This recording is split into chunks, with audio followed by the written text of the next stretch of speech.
సుదర్శనుడి గురించి చాలా గొప్పగా చెప్పారు. సుదర్శనస్య చక్రస్య శృణు పూజాం వృషధ్వజ స్నానమాదౌ ప్రకుర్వీత పూజడేచ్చ హరిం తతః మూలమంత్రేణ వైన్యాసం మూలమంత్రం శృణుష్వచ సహస్రారం హుంఫణ్ నమో మంత్ర ప్రణవపూర్వక అని చెప్పారు.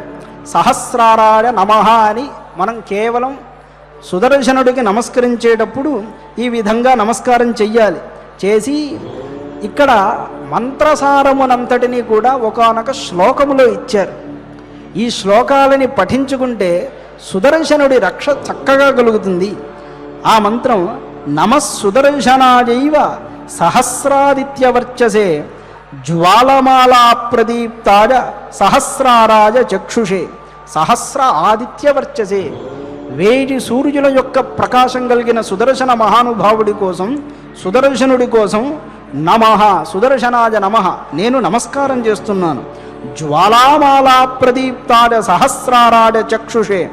జ్వాలామాలలు కలిగినట్టివాడు అంటే తన యొక్క తేజస్సు చేత అసురులను దహించేటువంటి వాడు, దుష్టశక్తులను నాశనం చేసేటువంటి వాడు. సహస్రారాజ చక్షుషే అన్నారు. సహస్రారాజ అనేటువంటి మాట మనకి యోగ సాధనలో సహస్రారమును సూచిస్తూ ఉంటుంది.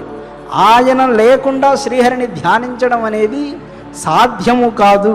ఆ విషయమనే ఆ విధంగా చెబుతారు.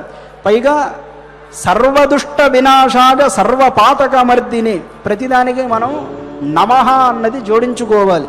సర్వదుష్ట వినాశనాయ నమః, సర్వదుష్టులను కూడా నాశనం చేసేటువంటి సుదర్శనుడి కొరకు నమస్కారం చేస్తున్నాం. సర్వపాతకమర్దిని, మహాపాతకములు చేసిన హరినామాన్ని స్మరణం చేసి సుదర్శనుడిని శరణు పొందితే కాపాడుతాడు. సర్వపాతకములను మర్దించేవాడి కొరకు నమస్కారం చేస్తున్నాం. సుచక్రాడ విచక్రాడ సర్వమంత్ర విభేదిని, చక్కటి గతి కలిగినవాడు, వక్రగతి కలిగినవాడు, సర్వమంత్రములను భేదనము చేయగలవాడు. అట్టివాడు ఎవడో ఆయనకు నమస్కరిస్తున్నాం. ప్రసవిత్రే జగద్ధాత్రే జగద్విధ్వంసినే నమః.